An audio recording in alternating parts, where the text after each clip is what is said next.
Bonjour à toutes et à tous, j'espère que vous allez bien, merci d'avoir cliqué sur cette vidéo. Cette vidéo, je pensais pas la faire, mais comme j'ai vu personne en parler, c'est ce qu'on va faire, on va parler de Lego Star Wars Rebuild the Galaxy. Lego Star Wars Rebuild the Galaxy, c'est quoi? C'est une mini-série d'animation sortie le 13 septembre 2024 sur Disney+, et qui est composée de 4 épisodes de 25 minutes chacun. De quoi ça parle? Ça parle d'un jeune berger sensible à la force, appelé Sig Griebling, qui vit paisiblement avec son frère Dave. Il voit sa vie complètement chamboulée quand ils vont tomber accidentellement sur un temple Jedi contenant un artefact Jedi qui risque de perturber leur univers tout entier. Transporté seul avec un mystérieux Jedi, Sig va découvrir un nouveau monde, il va devoir s'adapter, retrouver ses amis et restituer la pierre au temple dans l'espoir de rectifier son erreur avant qu'il ne soit trop tard. Et du coup, qu'est-ce que j'en ai pensé? Dans un premier temps, on va en parler sans spoiler, ne vous en faites pas. Si jamais ce programme vous intéresse, n'hésitez pas à aller le visionner sur Disney+, et à revenir. Mais pour l'instant, voilà, il n'y a aucun risque, vous pouvez regarder la vidéo tranquille. Si je devais résumer mon avis en un seul mot, ça serait sympathique. En effet, ça casse pas trois pattes à un canard, voilà, c'est pas incroyable, c'est pas OZF, c'est sympa, c'est un bon moment à passer. Déjà, visuellement, j'ai été agréablement surpris à quel point c'est magnifique. J'avais l'habitude avec les autres programmes Lego à une animation médiocre, des décors lisses, des minifigs qui chopent de nouvelles articulations, de je ne sais où, bref. Ici, il n'en est rien. Absolument tout est en briques Lego. Et je tiens vraiment à le souligner, tout est en briques Lego. Les vaisseaux, les bâtiments, les montagnes, même les planètes dans l'espace. Quand il y a certains plans où on voit des planètes au loin, là, elles sont en Lego. J'ai jamais vu ça. C'est en Lego. C'est trop beau. Trop beau. Même certains effets comme les effets de tir, les effets, enfin les explosions, tout ce genre de choses, c'est en Lego. Tout est en Lego. Il y a juste, il y a juste le sol. C'est pas une vaste plaque en briques, mais franchement, je pardonne parce que le reste, c'est nickel. Nickel. Même la façon dont bougent les personnages, là aussi ça fait plaisir. Leurs mouvements sont aussi limités que les minifigs de base. Ça rappelle pour ceux qui ont vu les films, c'est The Lego Movie ou Lego Batman. Il y avait aussi un film Ninjago, je crois. Personnellement, quand je m'apprête à regarder un programme estampillé Lego, c'est ça que je veux voir. Alors attention, je dis pas que les autres programmes Lego Star Wars, c'est de la merde. J'avais beaucoup apprécié les Freemakers, mais c'est juste que je trouve globalement l'animation assez médiocre des autres programmes Lego Star Wars. Là, vraiment, je m'attendais à rien à ce niveau-là parce que j'étais tellement habitué à du Lego en vacances d'été, Lego Star Wars, les programmes de Noël, tout ça. Là, franchement, j'ai été agréablement surpris et ça fait plaisir. Par contre, je sais pas si c'est du stop motion. Je sais pas si. Je sais que pour The Lego Movie c'était le cas. Là, je sais pas. Ça en a l'air, mais j'ai pas vu passer l'info. À mon avis, oui, parce qu'on peut retrouver des traces d'empreintes digitales sur différents persos à un moment donné. Je sais plus si c'est l'épisode 2 ou 3.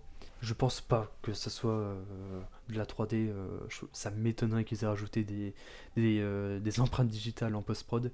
Mais dans tous les cas, c'est magnifique. Visuellement, il n'y a rien à dire. Et même au niveau de l'histoire. Alors, pour commencer, je vais aborder les personnages. Je les ai tous beaucoup appréciés. C'est dingue comment en seulement 1 heure de contenu, ils arrivent à aussi bien développer les persos. C'est même mieux, et j'en reviens pas que je vais dire ça, que certains programmes live action, je déconne zéro. J'ai beaucoup aimé le développement de Dark Devastator. Dark Devastator. Ouais, Dark Devastator. Je trouve qu'il a un meilleur développement que Kylo Ren, c'est pour vous dire. Et je pense ça premier degré. Non pas que Kylo Ren, son développement c'est de la merde, mais vraiment, en 4 épisodes, c'est fort. Après sinon, dans sa globalité, le scénario n'est pas incroyable, hein, mais ça reste divertissant. Il y a beaucoup de fanservice qui ont fonctionné sur moi et qui risquent de fonctionner sur vous. Et c'est vrai que le côté what if à la Marvel dans l'univers de Star Wars, c'est plutôt bien exploité. Voilà. Le rythme des épisodes est bien géré, ça passe au calme. La fin aussi est plutôt surprenante, je m'y attendais pas du tout. Vraiment, j'ai été surpris de la fin aussi. Clairement, si vous avez rien à regarder en ce moment et que vous êtes fan à la fois de Lego, mais aussi de Star Wars, je vous conseille cette série de fou. Sinon, passez votre chemin, hein. De toute manière, en vrai, comme vous le savez, hein, les programmes Lego Star Wars ne sont pas canons avec l'univers, donc comme d'hab avec les programmes Lego finalement.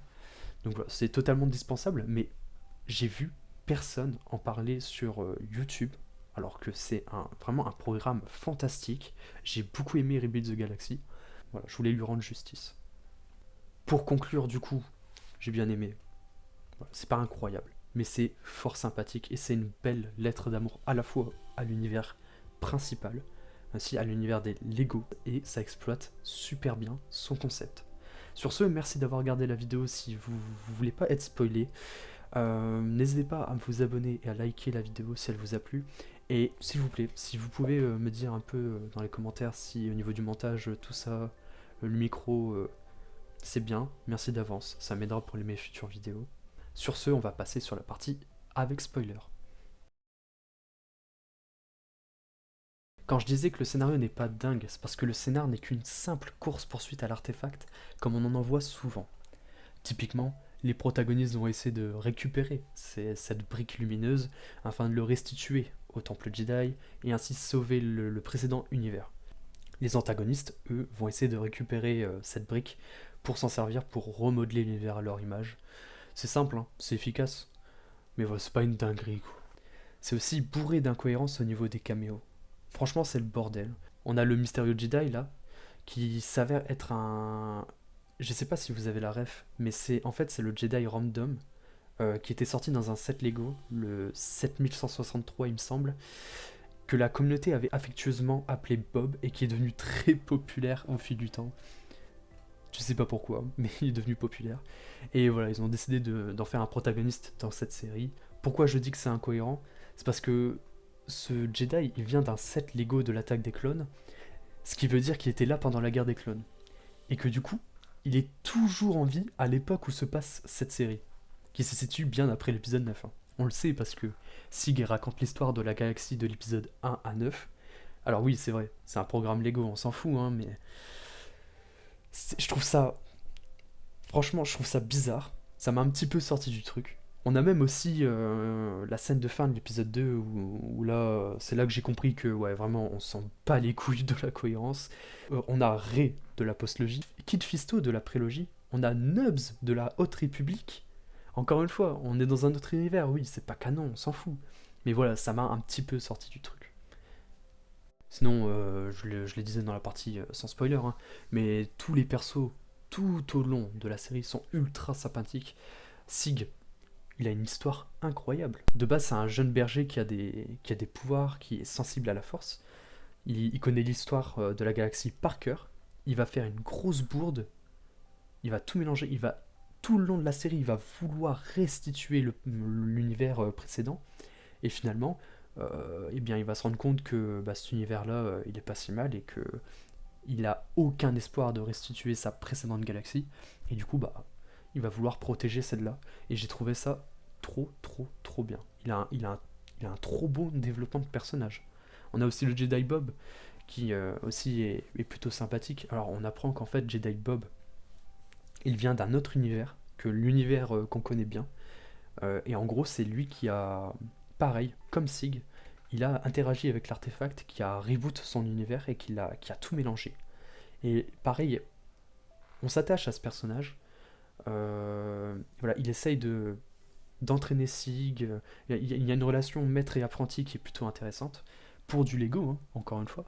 On a Yessi Scala qui, pareil, a commis une erreur, mais cette fois dans l'univers, dans le nouvel univers.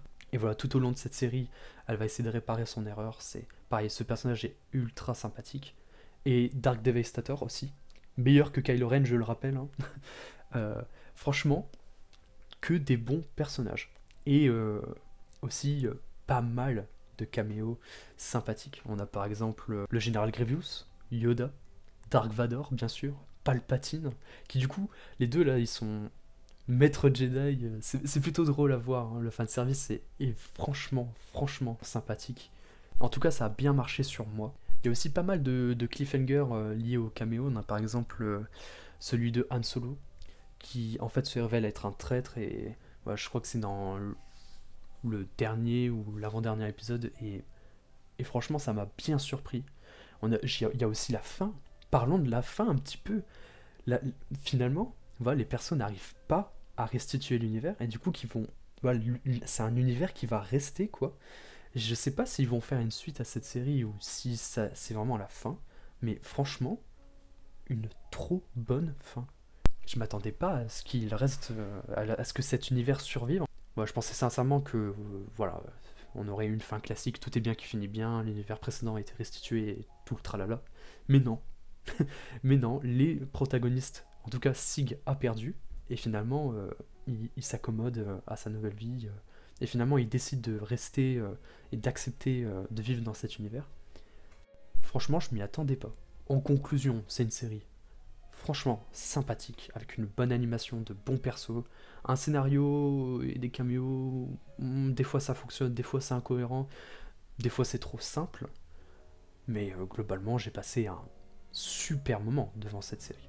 Et honnêtement, ça me surprend qu'il n'y a pas plus de vidéos sur YouTube de gens qui parlent de Rebuild the Galaxy. Franchement, j'ai essayé de faire une recherche, hein. J'ai défilé, hein. Je crois que j'ai dû voir qu'une seule review de cette série. Franchement, allez, foncez. Voilà, si vous êtes fan de Lego, si vous êtes fan de Star Wars, foncez parce que vous allez kiffer. Mais bref, je vais pas vous retenir plus longtemps. Voilà, n'hésitez pas à me dire votre avis dans les commentaires. S'il vous plaît, dites-moi aussi si au niveau du montage, au niveau de ma voix, au niveau du rythme, tout est ok. Ça va vraiment m'aider pour les futures vidéos. S'il vous plaît, faites ça. Et aussi, n'hésitez pas à vous abonner, à cliquer sur la cloche, à commenter, à liker. Bref, vous connaissez la chanson. Sur ce, je vous laisse. Ciao.